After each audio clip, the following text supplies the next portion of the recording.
June is when we'll start doing that. Wow. Okay. Okay. You said yours is up and down, right? Yeah, in Virginia, it's up and down, and like right now it's 79 degrees, but it's raining and muggy. But tonight it's supposed to dip all the way back down to the 40s. Hmm. That's the kind of weather that makes everybody sick. Yeah. Yeah. That's one of my old stomping grounds, by the way, is Virginia. Mhm. Yeah. Yeah. What about the food prices? Food What they looking prices, like? it's gone up. It's manageable. It has gone up, especially since the pandemic, which is, that's just how it is.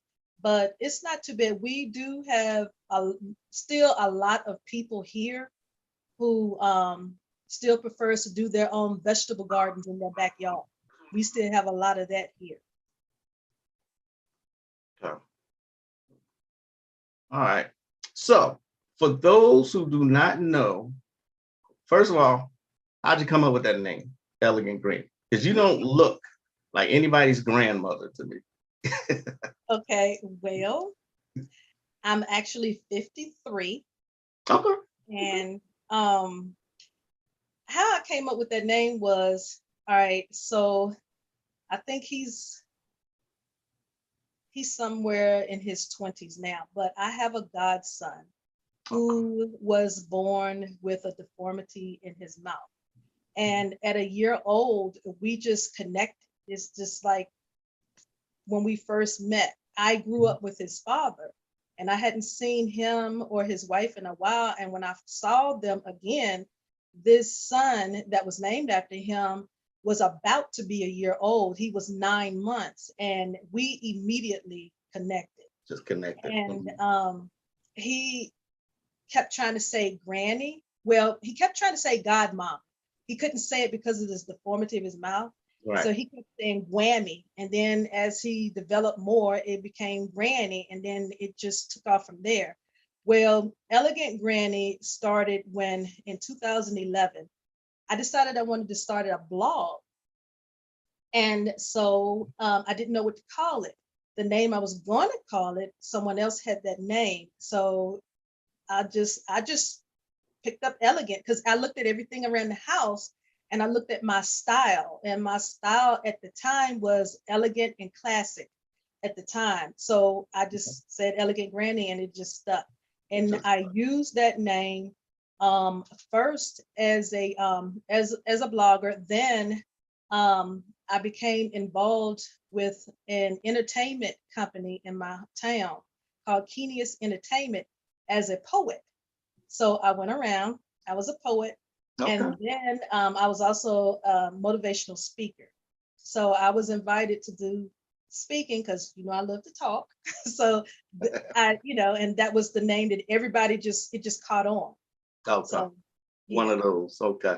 Like yeah. the pictures behind you, I'm looking at them. Those are some nice pictures. Like Oh, that's really elegant. So, oh, thanks. Yeah. so for those who do not know and may be watching this, who is Elegant Granny? Elegant Granny is a restoration strategist. I support victims and survivors of abuse, and particularly survivors. I help them to heal and restore themselves with scalable Mhm. steps. And I'm also creator and host of the Proactive Eye podcast. That's where I talk about intimate partner violence, which is known as domestic violence, child abuse, sexual violence, sexual assault, and also suicide prevention as it relates to abuse, because that's the part of suicide nobody really talks about. Coming from abuse. Right. Okay. Wow. So you wear many hats here. Yeah. Okay. All right. But they all go into for the common goal of helping survivors of abuse. Survivors of abuse. You must have a lot of like interesting stories as far as that is concerned. Yes. Some of my own, and then some of others that I have helped others get through it. And then I had my own experiences. childhood, and even adulthood. I actually had to run away from an abusive marriage. And that's when I started linking up with Crystal. And she was very instrumental in helping me to heal and to even go back to childhood traumas and heal from that, because she was the one who helped me where I was doing a lot of, either I was protecting myself or I was healing myself, but I was not doing both. And in my case, she said is very necessary for me to do both, because me doing all of one was having the forces low in the other. And I needed to do both. And once I did that and caught on with her prompts, it really, really helped. It really, really helped. I bet. I bet. There's a lot of this going around that a lot of Mhm. people aren't aware of, especially, in the conscious community. Mhm. Um, any thoughts on why this is prevalent in the so-called conscious community? Any ideas? Mostly because there's a lot of unhealed Mm, individuals in the so-called conscious community. And I have had experience dealing with a big number of them. My ex-husband was somebody who was well known in the so-called conscious community. He was a lecturer, metaphysician, and mm, he came from a very unhealed place. We both did. His was violent. Mine wasn't violent like his, but it was full of anger, but it was never violent.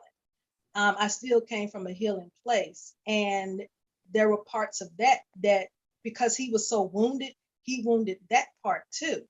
mm. So, but all of the individuals that I've met in the conscious community, when you get to know them and they are comfortable disclosing more with you, Mm. there's so much trauma that no one ever tells them in the conscious community that they need to heal from. It's always focused on why things are the way for them, and there's always a blame. There's nothing that gives them strength and fortitude to heal so they can be all that they can really be. It's always where else they can point the finger, and it's somebody else's fault. Well, it may be that person's fault for causing harm to you, but it's not their fault that you don't heal. Mm, That's on us. mhm, That mm. is on us. And until they are ready to heal, we're going to continue seeing them in trouble in the public eye. We're going to continue seeing that until they get to the point where they are ready to heal and do it intentionally with the intent to be healed for real, and not use it as a portal to get into someone else's space to run off of their energy, because there's a lot of energy vampires there too, because they don't know any better. They go running off of what they're told from those that they trust, Right, right. and those that they trust are coming from a very volatile place, and that's just not good. This is not good. So Right. now it's coming out into the public eye what's actually happening, what's actually there. Huh. Okay. Very interesting. Very interesting. Very interesting that you say that unhealed places. Mm-hmm. Um, because you think about the conscious community. I guess a lot of people don't think that something like that would have a bunch of trauma within it. You know what I Mm-hmm. mean? But so I'm assuming men as well as women Mm-hmm. are wow, it's a lot of trauma. So everybody needs some kind of help. Let me see if Yeah. anyone's in the chat here. Give me 1 second. I don't know why that opened up. Peace and blessings, Kunami and the El Nana, Portia. Peace and chaos. Oh, wow. So I'm just, I don't want to use the word amazed, but I'm just kind of floored that this is prevalent in the conscious community. Any idea why that is? Why is it so?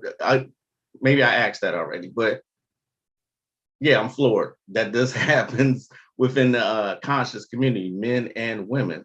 So it's like y'all trying to preach to people, and y'all got so much unhealed trauma and generational curses. And what do you have you ever like spoke on that to the people in the conscious community, or? I do now because a lot of them have reached out to me. Okay. I equate the conscious community with the dark side of church. That's how I see it. Ah, stop right I there. call it the dark side of church Right. because it's pretty much the same structure. It's the same construct. You have your leaders, everybody has their positions, and you have your orders and your laws and everything. Everything is set up just like the church, but they blame each other. It's almost like you have your Cain and Abel going on. And so I see it as the dark side of church because to me, because I'm a what they call a PK or preacher's kid. I grew up in the church, but I was exposed to many different religions and orders because on my mom's side of the family, they used to tease us growing up, my sisters and I growing up, saying that we were the original melting pot because we literally have everything in my family. We have every religion imaginable. We have every ATR imaginable. We have Really? whites, we have blacks, we have Asians, we have albinos, we have everything that you see with your physical eye, we have it in my family. And Wow. so for me to be open-minded with esoteric and Christianity and the cult, nobody could understand why I'm so open with it and open-minded about it. And I love learning and extracting what applies to me. Because like I tell everybody, there's all of it has something for you if you choose to seek what it is that you're looking for. I have an intent for each place, but I do like my grandparents used to say, eat the fish and spit out the bone. And that's even with anybody that you meet, even your aces. Mhm. You whatever they say to you, you can still eat the fish, spit out the bones because you're not going to always agree. Right. And it's okay to not agree. That was the problem that I had with church, and that was the problem I had with the conscious community. It's like they were twins, but they were yin and they were yang. They were night and they were day. They were light and they were dark. It's Right. just, Right. Yeah. yeah, it's just, I'm like, okay, I'm okay with me being this way. I don't have a problem with it. I don't have to be all church. I don't have to be all esoteric. I can enjoy all of it because all of it is me. Because even though I'm not physically in the church, Christianity is still a part of my life because of my ancestors. How Mhm. can I not honor my ancestors by degrading Christianity? Because what a lot of them they always talk about how when the colonizers came and got us from West Africa, how they gave us Jesus. Well, it became a big issue because from my understanding, because I grew up Church of God in Christ, and it was mandatory that you knew your history. So from my understanding, Christianity was already in Africa, the first and second century, predominantly in the east side of Africa. It was over on the west side too, but not as predominant as it was in the east. So when the colonizers came, it wasn't until 15th, 16th century when they came. So Christianity had time to spread from the east to the west side. So they had it. The thing is, A lot of Christians do not understand that a lot of those practices are from the ATRs. They don't realize it. Mhm. So when you have people who are speaking in tongues, that's hoodoo. When you have people doing baptism, that's hoodoo. When you have people taking some olive oil and using it to pray, that's hoodoo. When you have a prayer cloth and the pastor prays over the prayer cloth and distributes it out to the people, that's hoodoo. When you're dancing in the spirit, that's hoodoo. When people become what some people call catching the Holy Ghost, and in my day, and when I grew up in church in the 70s, it was called slain in the spirit. You fall out, and sometimes you would be possessed by that spirit.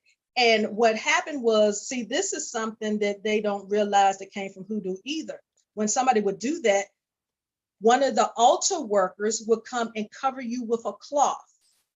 That came from when the slaves, when they were they would go to themselves and have church, because remember, they started allowing them to have church, but they had to have one of their taskmasters or some a white reverend to come in and sit in on their services to make sure they weren't practicing some of their other stuff.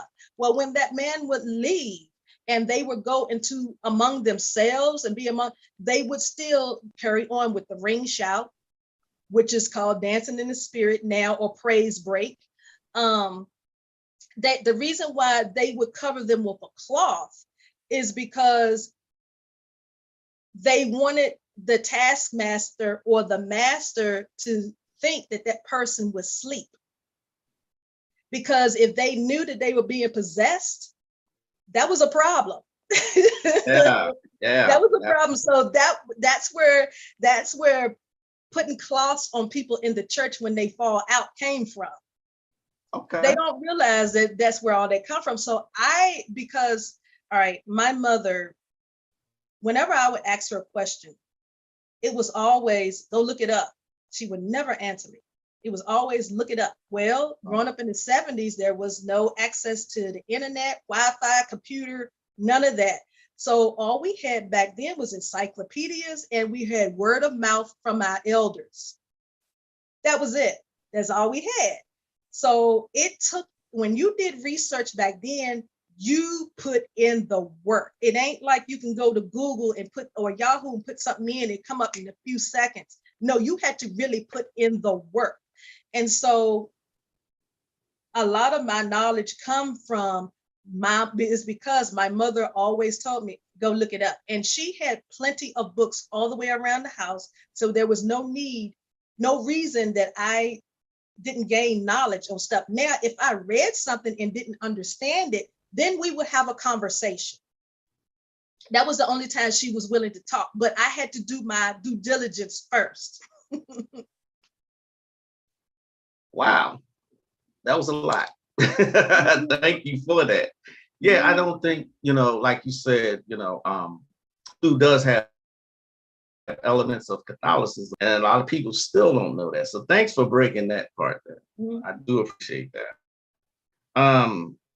All of them, go back to this point, all of them in your family, you have, which religions are in your family? Obviously Hoodoo. Am I correct in saying that? You said what now? I said, obvious, which religions in your family? A lot of them, like in your family? Okay, we have some who are in Catholicism. We have some who are in Southern Baptist and Independent Baptist. We have holiness, which is it's a whole lot to that. You have your Pentecostal holiness, you have your apostolic holiness, you just have your just your regular holiness. You have your Church of God in Christ holiness, which they call Kojics. You have Jehovah Witness. And then you have some who are into Muslim. You have some, I said Jehovah Witness already. And let me see. I do have some that are into esoteric. I have one who is, I'm not sure, but he sounds more like a Rosicrucian to me. I have not asked him if he is, but yeah, he sounds more like that to me. But religious and shamanism is real prevalent in my family, although they don't see it as shamanism, but they are they're very adamant about their spiritual practices. I can say that they're very, very, very adamant about their spiritual practices, and I appreciate all of them. I take stuff from all of them. And I use what is for my greatest and highest good. And that helps me heal, because in my mind, in my Aquarian and Virgo mind, if I try to decipher, say, I don't want to do that because the oppressor is such and such and such, okay, I'm putting more focus and giving more energy to the negative side instead of the positive side, because everything has a positive and negative side to it. It doesn't matter what it is, who it is, everybody has a negative and a positive side. I choose to take whatever the positive out of it, learn from the negative, because some of that negative, a lot of times we don't realize that some of that negative of that thing or that person is within us too. It's just that we have not tapped into it yet. The right thing or the right moment has not occurred for it to come up to the surface. Right. And so that's what I choose. That's how I choose to do it. It works better for me that way. Okay. So you are well-rounded in this. My next question was going to be, if you practice, what you practice, but I'm just going to assume that you take all of them. Am I correct in that assessment there? Yes. That's what I'm talking about. That's what I'm talking. Yeah. It's I'm sorry. We're just gonna say something. I didn't say anything. It's like a little glitch. Yeah, it is. I noticed that. I didn't know if you were aware of that. It's like we're having technical problems already. You know, are you still stockpiling? I'm sorry, say that again. Are you stockpiling? On my books? No, on food and essentials. Oh, no, I haven't, not as much, because my diet is more fruits and vegetables now. And that's kind of hard to stockpile. So what I'm doing now is when I do buy my fresh vegetables, I'll buy double the amount, and then I'll clean and parboil and put it in a freezer bag, and then stick it in the freezer, and then stockpile that way. Fruit is kind of hard to stockpile because it's just, and I don't care for the can thing. It's just so much going on with that. Yeah, understood. Okay, so I'm assuming, since we talk about healing, so since we know, that was just interesting the way you put that. You said that the conscious community, I never heard anybody say that. The conscious community is the dark side of the church. Now, I want to applaud you for that, because I've never heard that before. That's how it appears in my eye. I got you. I wasn't aware. I really was not aware that the structure was the same. I really was not aware of that. So thank you for saying that. That's just interesting to me. So all this healing that we need to have happen, and then a celebrity died last week that a lot of women didn't like, and I'm assuming that you practice Reiki.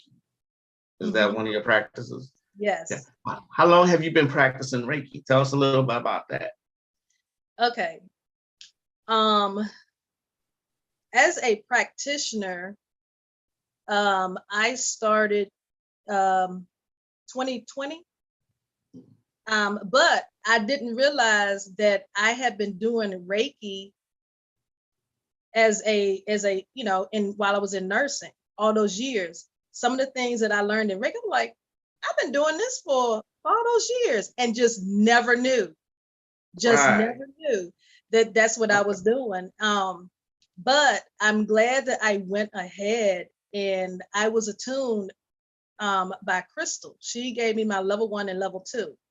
And that's Okay. how I got really into it more. And she told me to take it and go further with it. Okay. So that's what I've been doing, and just I just continue, learning in it, and it's so many different levels of it. Because I just completed level 20, and I was not aware that was there that many levels in I it. wasn't aware of that. Not at all. Till you just said it. Yeah, is I just finished the 20th level, and it's a lot. It's a lot. It's a lot, and you have to be serious about it. It's not something that you just take on and then you just do it whenever. No, it's something that you have to practice with yourself every day. So if Reiki is not something that you just pick up and learn, and when somebody wants it, you just because you know how to do it, you do. No, it's something that you do with yourself every day.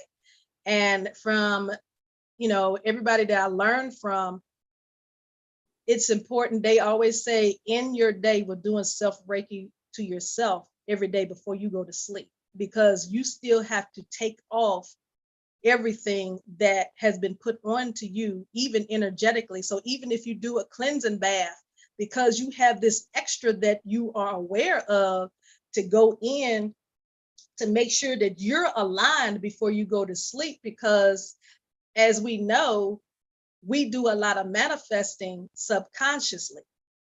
Well, most of our subconscious action takes place in our sleep. Mhm. We're able to do more in our sleep with or without fear, and we're able to manifest those things as we wake up. So I see how doing Reiki on myself at night has actually bolstered what I need as I am trying to get through something, even in the spirit realm in my sleep, because I do a lot of jumping in my sleep, a lot of jumping. And if I didn't do Reiki, I don't think I would be as balanced when I come back. It's so much harder for me to focus on what's going on with my day, because my focus is on why wasn't I able to, when I think about my dreams and stuff like that. So I'm actually more successful doing the Reiki on myself. And I always encourage people to try to learn it, even if you don't want to do it as a practitioner. Just learn level 1, just so you can do it for yourself, help yourself. Wow. 20, level 20. Wow. I did not know that. I So, wasn't either until I found it, and I looked at the course and I took it. so it's more to Reiki than what the average person thinks it is. Um, so it's more than just like long distance healing. You said you do it on yourself every night, and that was part of your healing. Is that Yeah, correct? it helps with my healing. That I don't use like all of, because there is a different symbol on each level. Of course, I don't remember all those symbols, Yeah. and I'm not going to put them all to my memory when I can just print it out and just look at it. I just look for the one that I need and use that one. It Mhm. just depends on what I need it for. I know I learned how to do some of the mudras, just enough for the 7 main chakras. All the others I haven't gotten into. I'm just focusing on those right now, and learning those. I may learn some of the other ones later. Right now, they're not as important to me, because I just want to master what I just learned first, and to work with it, and see how I feel, and journal I do a lot of journaling. So I journal everything twice a day, Yes, in the morning and at night. yes, yes, good, good, good. Very good practice. Mm-hmm. There are people who are in the chat. Papa Ken's Corner, I believe you know. He's Yeah. speaking. He says, "Hey, Granny," and Hey, Celestial Earth Goddess. hey. Stephen Nunes says, "Ashe." Okay. Um, so you're certified then as far as Reiki is concerned. Yes. Okay. You feel like Reiki should be a part of a practitioner's practice? And if like an occultist, you think that should be a part of it? What's your thoughts on that? It depends on the individual. Okay. If they feel like that's what, because um, it's so many different levels of healing and it's so many different ways. Not all of it is on, like with me, I've been in nursing since I was 16. I've done it for 35 years. I retired August of last year. You know, with 35, yeah, Congratulations. with 30, thank you. And I was also a private school teacher for 20 years, 20 something years. And so it's like a lot of that intermingled. And I was still, see, oh, I can't remember the last time I stepped foot in a church. I did go for a family reunion about 3 or 4 years ago, something like that, for family reunion. Mhm. And it took me back to a lot of things through childhood. It triggered a lot of stuff through childhood while I was there. And it was just as many good things as it was things that wasn't so good. And so the things that I recognized that wasn't so good, I took home and I was like, okay, this is something I need to work on. So that's whenever Crystal would come on one of her lives and I needed, something I wanted to, know how to work on if she was doing, a live where she was doing a reading, I would get one, and then I would formulate a plan off of what she said.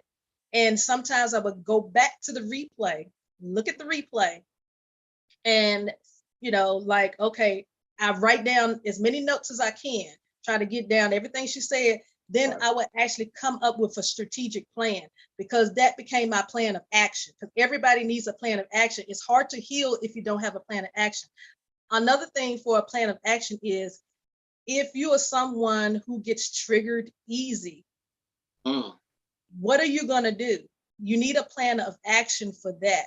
So what I do is, for my plan of action, and I have it set, you don't have to do it this way. This is what works for me. It just makes sense in my mind. Right. Because I have a Virgo moon and it just works well with it No, just I'm a works well that Virgo. way. So I have to categorize everything. So if I'm angered, I realize that something has caused me to be angry, I will shut down everything that I'm doing. I immediately email or text my mental health therapist.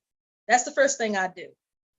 And if that becomes to where it is not enough, I will do mental health therapy and spiritual health therapy, where if I need to, my uncle, he's a pastor. I'll sometimes talk to him, or if Crystal is doing readings online, live online, I'll say, hey, such and such and such and such and such. She'll do a reading on it. She'll tell me what I need to do, and then sometimes she'll say, you may need to go to your mental health therapist. And I'm like, I'm already on it. I have a plan of action. Okay, if I am crying or in real sad, I have a plan of action for that. Play some music. I'll write some poetry. I'll call somebody in my family who's about a lot of foolishness and will keep you laughing. I mean, because sometimes some people, I try not to throw people away. I categorize how I need them in my life. People who really don't really do a whole lot with their life, but they carry on a lot of foolishness where you always guaranteed a good laugh. I use them for that. I use them for that. Okay, you can be a part of my healing journey, but only if I need you, if I am crying or I'm sad. That's how I have them. So there's a place for everybody that's in your life that you don't, that if you don't have to let them go. it's always a place, that you can have them. If they can't fit in something that you need them for, and if they can't fulfill that order, yeah, you can let them go. Because I'm not going to hold on to somebody that can't fulfill an order. If I put in an order for something, I expect what I put in, to get what I ordered. So I have these people, that's the only thing they're good for. They're not trying to do anything with their life. They have all the time in the world. So if I call 2 or 3 o'clock in the morning, they're accessible. They're accessible. Hey, I need some shenanigans. What's going on? So and they, hey, that's their life, that's their business. I ain't got nothing to do with it. It's not affecting my bills. But hey, that's the only time I contact them if I need that.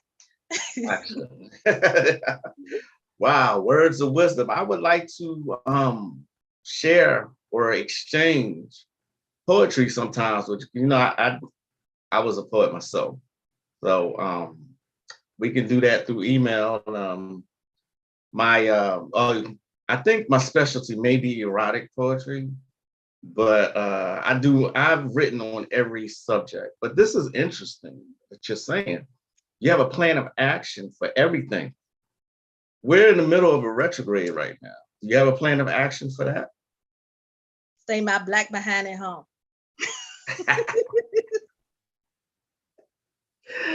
Okay, that's the best thing you can do, because it seems like everyone around you. Yeah, because the way it affects me, it affects my mood, and it affects how I respond to people, and my communication gets kind of lost through the cracks. So my Black moon Lilith is in Gemini, which Gemini is a lot with your communication. So when it's in retro, when Mercury goes in retrograde, I'm like, no, sis, you might not want to do that. So I'll tend to stay to myself as much as possible. I know I can't always, but as much as I possibly can, I choose to stay to myself, because I don't want to ever get to the point where just because I can go out, is my right to go out, and I know I can, I don't want to put myself in a position where I could potentially cause someone harm, because I don't know what they're going through. And the thing that they may, and it may not even be something that I actually said or did. It could just be something they're feeling from me that could be offensive to them, that they're picking up. Right. You don't know, even though they're hurt, they could be an empath, and they could be picking up something that I'm dealing with, and now it's putting more on them. And I don't want to do that to anybody. You sound like me, because during the retrograde, I avoid everybody. I just don't, and I'm hyper excessively critical, because I'm a Virgo already. And we're ruled by Mercury. And so I find things wrong with everybody. And so I stay away from everybody. You know what I mean? So yeah, I'm keeping my Black ass away. I'm like you, I'm keeping my Black ass away. So let's see what's up in the chat here. Papa Ken, he said Granny is the organization queen. The celestial earth goddess agreed with him. Agree with both of y'all. Very much so. Speaking of astrology, is it a part of what you do, astrology? It is, but it's mostly for me. It's not something that I use for anybody else. I don't offer it. Okay, here's the thing with occultism. It's something I choose to do for myself, to help me with my development and stuff like that. I choose not to do it as a service, because I do not feel like that's why I am here. Okay. Now, that does not mean some of those things I don't use in my practice while I'm helping people heal. Right. But it's something that I have to intuitively know when it's the right thing or when it's the right time. Now, in that case, because I don't offer those things, what I do is I refer them to people. I refer them because I've referred a lot of people to Crystal. Now, whether they take her, up, go to her or not, that's on them. I have nothing else to do with that. I tell people, hey, I know such and such and such, and I trust them. I never refer people I don't trust. Just because I know that you can do something, that don't mean that you're the right person. If I trust them, then, and most people who know me, on a personal level, they know if I refer to somebody that person is spot on, and they, so, but it's like I said, it's something I do for me so that I can be in the best position for people that I am divinely set for to help heal. Because I'm really good at saying that this line of work, this occultism, the kind that I do, it's not for everybody. This is not everybody's path, and that's okay. I don't know why they got all these people fronting like, oh, I was called to do this. But no, I mean, because everybody's not called to do this kind of work. And it takes, like you said earlier, it takes a certain amount of dedication also. You know what I mean? You don't know what you're doing, you can really hurt, and just not just yourself, but a potential client up. You know what I mean? I don't mean to go off on a different angle here, but yeah, I appreciate what you're saying here. So you're just like the healer, I guess I would call you then, healer. Okay. I know you said you don't do the occultism things, but do you offer like healing service, like Reiki services, stuff like that? I am about to start offering Reiki Q3. Okay. Yeah. So I am in the motion of getting everything together, putting all of that together. I could actually start in Q2, but I'm just gonna do Q3 because I want to give myself that buffering. So if I decide, hey, I want to take a few days off to do this, and this before I start dealing with that, then I have that, So Q3, I will be offering services with that. Up until then, I'm going to keep I actually have a Reiki practice partner, and we get together twice a week and we practice on each other. We meet and we practice, like that. Because she's gonna eventually open up her practice too. So we get together and we practice, and then if we each learn something different, we teach it to the other person, so right. Yeah, and we push each other. Like, look, you need to do such and such and she tells me what she feels from me, and I'll tell what I feel from her as we're doing it. And it's really helped. It's really helped, especially with visualization and developing your intuition. It really does help, when you have that a real person. Okay. All right. So do you have any suggestions on how people can heal through these trying times? Is there any like basic techniques that you could suggest? Yep. The first thing is get your hand pot somewhere and be still, because people who are very, very unhealed, they tend to be chaotic and all over the place. They are people who hate being alone. It's either whether they don't like being at home alone, so they always at your house, or they at somebody else's house. They go house to house, or they the type of person they go from relationship to relationship to relationship. One of those two things. And every so often you see somebody that fits both of those. So my first thing is get your butt somewhere and sit still, because until then you're not able to do the second thing, which is introduce yourself to you. Learn the real you, because with you being all over the place like that, you know what's important to everybody else. You know what makes everybody else happy and healed and whole, but you don't know what it takes for you to be that. So you need to get somewhere, be still, and then introduce you to you. Get to have a relationship with you. Learn how to be comfortable with you. Learn the good, the bad, and the ugly of you, because there's a light side and there's a dark side of you. And once you get to the point where you can get comfortable with that, it will also trigger all the whys that you need to answer. Like, take out a pen and paper. I am really big on pen and paper and journaling. Keep on asking yourself why. When you do this, this happens. Why? Why? What happened? There's three things that you need to ask yourself. What happened before that event? What happened during the event? And what happened after the event? What was the triggers that happened? What were the antecedents, and what was your response? And what were the consequences afterwards? You need to know all of this.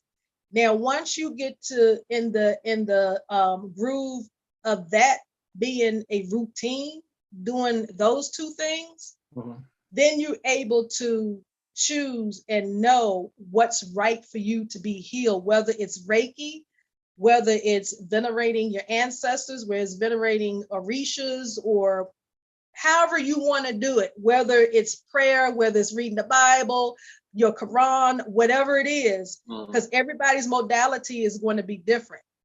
It's not going to be the same. So you need to really do those first two things so that you can get to that third thing, because going straight from church and straight to an ATR is not a healing modality. It's just going from one thing to the next, and you're carrying your traumas from the church to the ATRs. ATRs, right. Or going from the ATRs back to church, because there's a lot of that going on. And so, like I said, you just continue, and like the children of Israel going around the mountain for 40 years, never get to the promised land. That's you. Okay, you gotta get somewhere, be still, put some routines, some healthy routines in your life.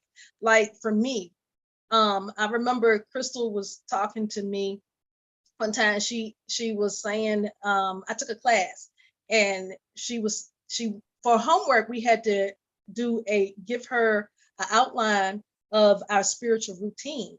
And because my Virgo moon kicked in, so I had like this time to this time, this is going on. And I had a big list. And then I had a list of, okay, and let me explain this part right here. Then from this time to this time, and so I had a morning routine, then I had a night routine, and everything was laid out. It even included the fastings that I do during the week. Every Tuesday and Thursday. That came from growing up in church. Tuesday is for spiritual reasons. Friday is for physical manifestations, things I want to manifest physically. That's something I kept from Christianity that I grew up. It was something that worked, and it worked well for me. It still works for me, so I continue it. Every quarter, there's a certain time and a certain week that I do this ritual washing with my hair. I use coconut milk in my hair and peppermint oil in my locks. And I do that. And I say, do this Reiki wash. I call it a Reiki wash because I am applying the symbols, activating the symbols while I am washing my hair. And I also doing a prayer while I'm doing that. So, that's just some more occultism things that I do for myself to help me. And those things, they're not things that make me feel good, but they are things to help me be good. Because what they do is they expose a lot of stuff that I still need to work on. A lot. And there's always going to be things that you need to work on, because I always tell people, especially in my podcast, healing is a continuous process. It's not a one-shot deal.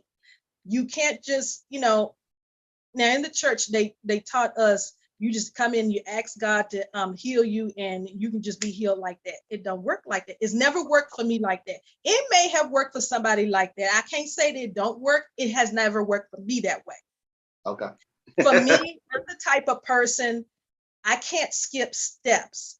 And one of the teachers realized that. So she structured her lessons for me a different way than she did some of the other classmates, because I can't skip steps. You can take somebody from here and you can go straight to here and they can catch it. No, my mind is like, wait a minute, something is missing. Now I may can do what they did, but my mind is still pondering, okay, what's in between here? Sort of like in the Bible where they skipped 18 years of Jesus' life. They went from birth to 12 years old, and then they skipped all the way to when he was 30. So that's 18 years. Okay, what happened during his 18 years? If he's this example for us, I'm gonna need to know what's going on, what went on in those 18 years. There's something missing there, and I need to know what's going on, what happened. Something took place, because there's no way he could have got to this place, this position of power that he had without that 18 years. Something occurred in that 18 years that caused him to be in this most powerful place. I need that model. Wow. Yeah, do you have a mic so that you can drop the mic after that?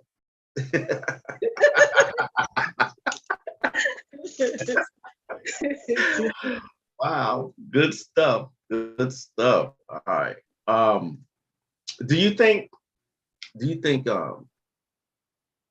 that men and women have, in the midst of these gender wars that's going on social media, men and women do have to heal? Well, let me say specifically, Black men, Black women, right? There's a lot of healing that needs to go on there? Is that, what happened, or not what happened, but what you were speaking about earlier, about as far as the conscious community? But what about in general? In general, yes, it is a lot of healing, because we're still carrying a lot of trauma in our blood from our ancestors, what they dealt with. That's the reason why sometimes when things don't go our way, sometimes we cannot grasp why we responded a certain way, and we feel bad, and some of us feel so shamed that we don't apologize. Some of us apologize with the intent to really do.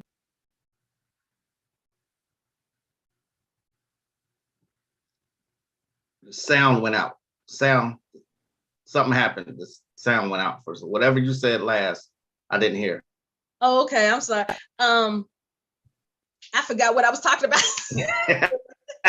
You said that in apologizing, you was talking about apologizing. I don't remember. Where was I going with that? I don't know. You were saying it. I don't know. You said in the midst of apologizing. I think that's okay.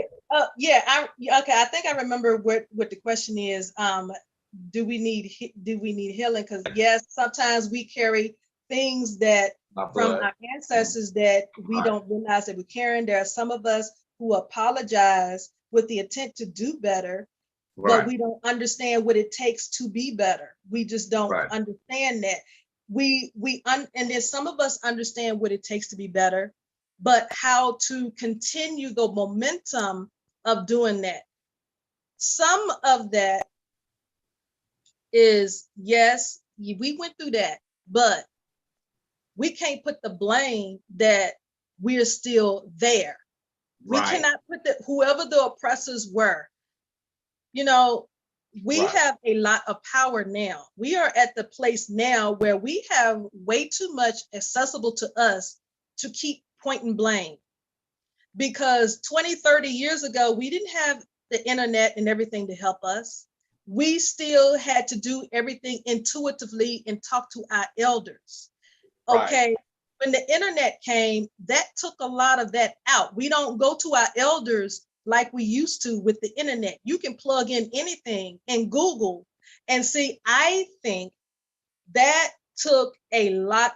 To me, that was a spiritual practice. Sitting down with your elders. I remember growing up in the 70s. every Saturday when the women used to get together after we've been in the field and we picked,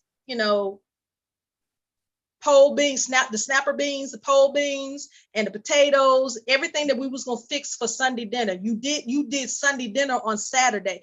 We would sit, all of the young girls would be sitting around with the older women and snapping beans, and we would literally have soul to soul conversation.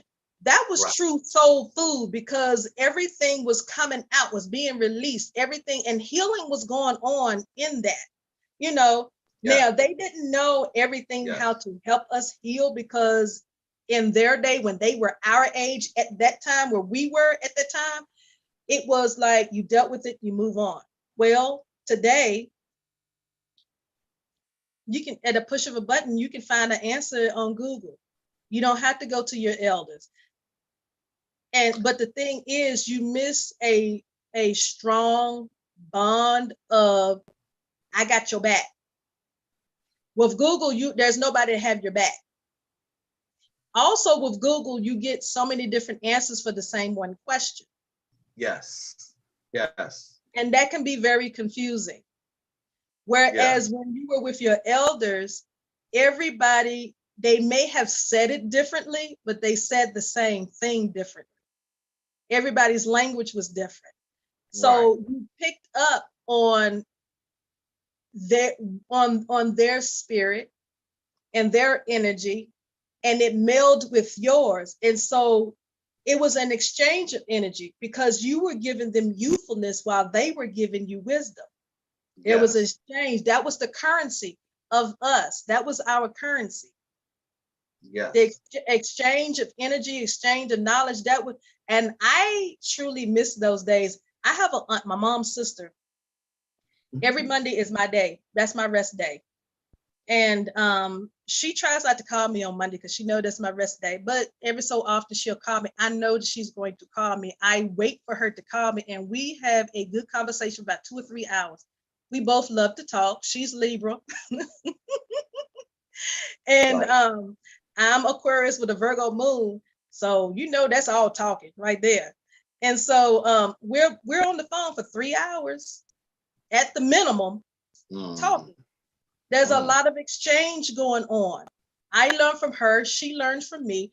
I learned from how it was done years and years ago, and what kept them going and what kept that determination going. She learns from me the newer trends of doing things. This is how people are getting things to move and flowing to deal with right now. And we find a way to cause that to meld together so it can work for both generations. That's what we do. That's our spiritual practice that we do every week. Yes. Oh my God, so much wisdom. Thanks for saying that, because I was just speaking to someone the other day, and I said, there's some people I just don't get why they don't go to the elder Azazel Bay. I had him on the show twice. I'm like, because people, just like you said, social media has taken that away. And this generation feels like, oh, these old people, you know what I mean? And thank you for saying that. That was very eloquent, very wise. I have thoroughly, so are there any final thoughts that you have for anyone watching this broadcast? Just see how important you are. Know that you are valuable. The fact that you get attacked as much as you do says that you have a lot of worth, because nothing how a diamond, they always say a diamond in the rough, and how a diamond has to go through all this process to be beautiful and spectacular. Well, that's the same thing with us. Life does us the same way. And it's our response to life which helps us to either progress or regress. Now that depends on us. The best way to make the best decision so that we can progress, get somewhere and be still, lessen the energies around you, because once you do that, you will realize that the people that you're around, that you're thinking and helping you to feel good, they are just as chaotic, and they are feeding that energy that you really don't want to be fed. Once you do that, you can decide on, hey, this is not what I really want, or hey, this is what I really want. Then you get to focus on what it is that you really, really want. Right. Truthfully, not what anybody else wants for you, but what you want for you. Then Right. once you find that out, then you're able to look at the plethora of things that are accessible to you now, whether it's a practitioner, whether it's a course, or whatever it is, some job opportunity, or whatever it is that you need to get you to where you want to be. But you first have to get rid of all that chaos and get somewhere to yourself first. That's the hard part. Right. So, bam, y'all heard her. Elegant Granny, ladies and gentlemen, thanks so much for being here with me. I will have your information in the description box for anyone who wants to contact you. Again, thanks for being here. And for the rest of y'all, I will see y'all next time. I'm Magick LaCroix, and we are out of here.